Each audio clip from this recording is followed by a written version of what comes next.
Yeah, so then if I like touch my face and it enters my eyes, that's bad. No, that one's perfect. All right. Welcome to UU Kids Science. In part 1 of the video lesson, we're going to have our first science demonstration, which will show why washing your hands is extremely effective in fighting COVID-19. Then, we'll use glitter to model virus spread. In part 2, we will talk with a public health professor about COVID-19 and racial inequality. Look out for part 2 later this month. Also, don't forget to join us on Zoom this Friday, June 12th at 4:30 p.m. when we will have a Q&A with medical experts and you can share your projects and demonstrations. The coronavirus is RNA wrapped in a layer of fat surrounded by protein projections that make a crown or corona. Fats do not mix well with water, and water doesn't mix well with fat, but soap mixes well with them both. It breaks apart the fat layer, deactivating the virus and allowing it to be washed away with the water. We can demonstrate this using some water-based food coloring, some oil, a mixture of soap and water, and a spoon. For the soapy water, you want about a half teaspoon or 2 pumps of soap for every cup of water. First, take the food coloring and add it to the oil.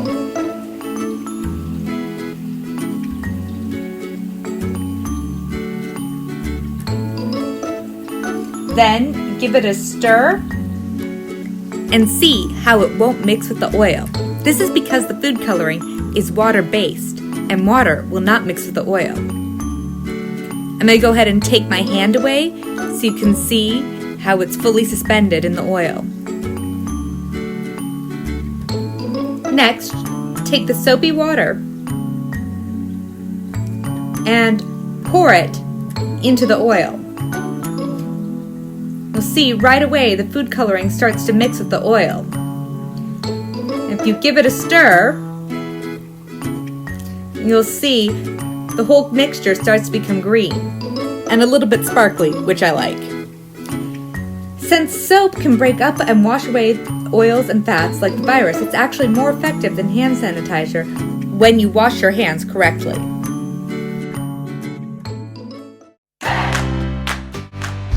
As summer starts, we've been hearing that it's far safer to be around others outside as opposed to inside, as long as everyone stays at least 6 feet apart from people they do not live with and wears a mask.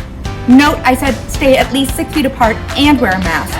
You do need to do both. Also, you want to wear your mask so that it covers both your mouth and nose like this, not like this.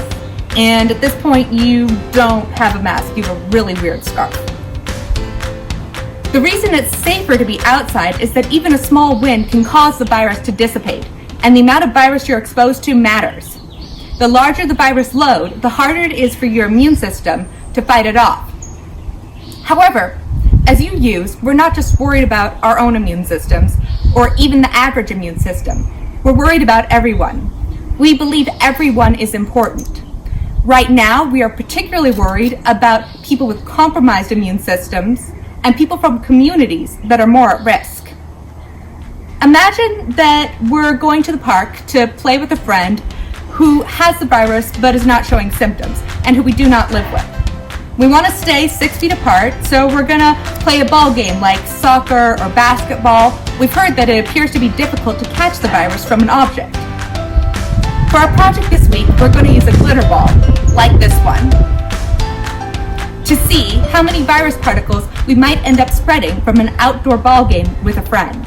To make the glitter ball, you will need a ball, glitter, a large bag, and a water source. If you can't get glitter, you can also use sand. Also, right now, if you're going to be outside in public, like a park, you will need a mask like this one with at least 2 layers.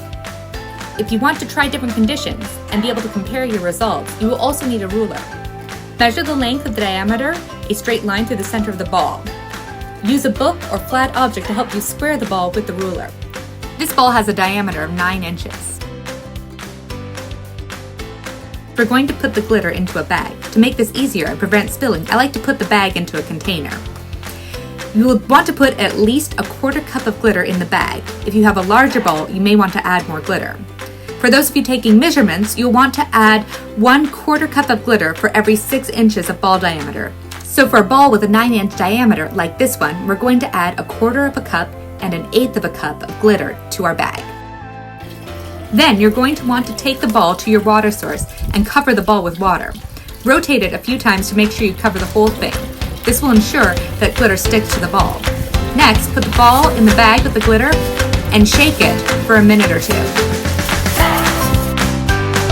For our first experiment, we're going to model dodgeball or accidental contact.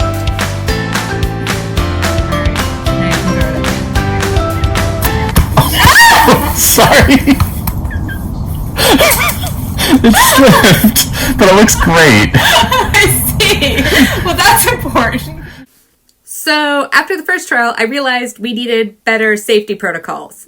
If you decide to do the dodgeball test, please use a soft ball, avoid the head, and wear goggles to keep the glitter out of your eyes.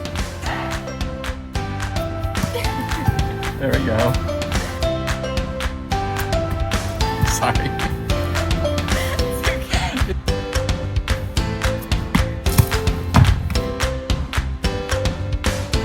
We saw the most extensive glitter on the face, but we saw some glitter everywhere the ball hit.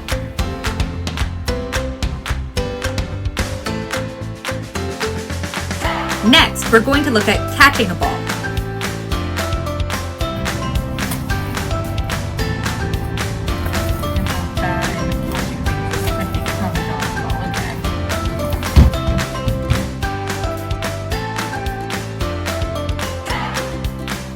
Predictably, we saw extensive glitter on the hands after the catch session.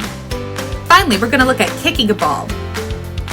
I'm not great at kicking, so these trials are a little messy.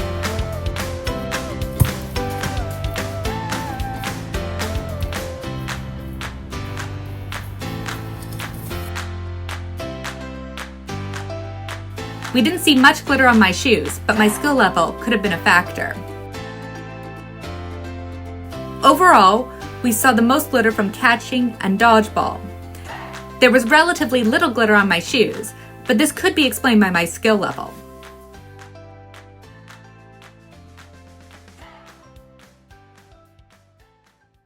To test the role of skill level, I asked Dylan, a skilled soccer player, to try the experiment, and he chose to do some kick-ups.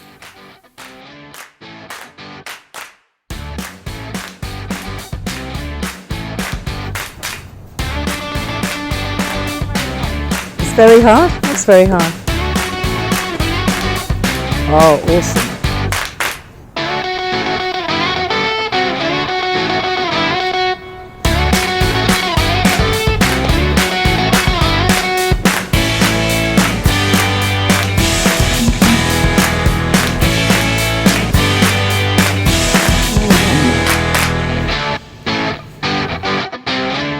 Dylan continued to use the ball as he normally would in a soccer game, and got very different results from my attempt at a soccer test. Okay, so now we've been playing with the ball. Dylan, can you show me your hands? A little bit of glitter there, look, on the thumb. There. And on the hands. And the worst thing is your foot. My goodness. So if that was a ball covered in virus, that would be all over your foot and all over your hands. And potentially your head. And you've got it on your shirt. So there we go.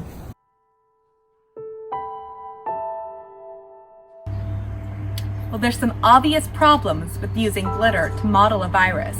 I hope you get a chance to play some glitter ball and can get a sense of how easily virus particles can spread. You can repeat what we did here or try the experiment with your favorite sport. While most people catch the virus from particles in the air, coronaviruses can be caught from contact with objects. Luckily, coronaviruses do not survive well outside of a host body. However, it may be able to live for up to 2 weeks on some hard surfaces. See the description for articles on how long the virus lives on different surfaces and the best way to kill it. Remember, if you're going to use alcohol, it needs to be at least 70% and not mixed with other substances like vinegar or essential oils. See the description for a great video by Anne Reardon of how to cook that, which shows you why a popular hand sanitizer recipe that mixes 70% alcohol with vinegar will not work.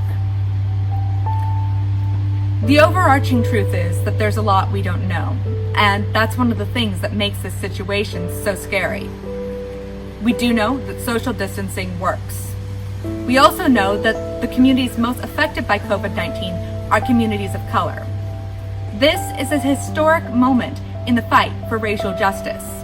An open letter by 2,000 public health experts says that white supremacy is a deadly public health issue that predates and contributes to the COVID-19 crisis.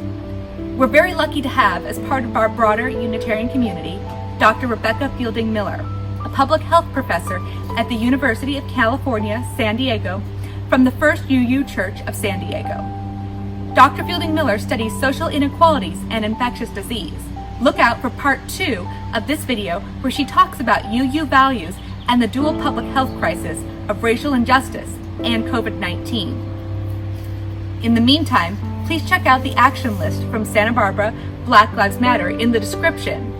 If you decide to protest, wear a mask, keep as much distance as possible, wash your hands, and get tested if you can. Now we're going to review our class in a more familiar context, the 7 UU principles. Today, in part 1 of our COVID-19 episode, we talked about our first principle, how we believe everyone is important, and we believe everyone deserves to be safe. We also looked at our third principle, be kind in all you do, and talked about what we can do to keep everyone safe. In part 2, we'll explore our second principle, working for a fair and peaceful world by focusing on racial injustice and COVID-19. This Friday at 4:30 p.m. on Zoom, we will focus on helping each other learn and searching for what is true, when everyone will get a chance to ask a nurse and an emergency medical technician about COVID-19. Also, check out our second episode in 2 weeks when we talk about interconnected ecosystems, and in addition to making sun s'mores, we talk about how the environment responded to quarantine. Upcoming classes include interconnected ecosystems, implicit bias, and making a Rube Goldberg machine from stuff around your house. I'm washing my hands right now. Make sure to do this for at least 20 seconds or 2 happy birthdays when coming in from outside, before eating, and of course after using the restroom. Or anytime you're worried you've been exposed to the virus.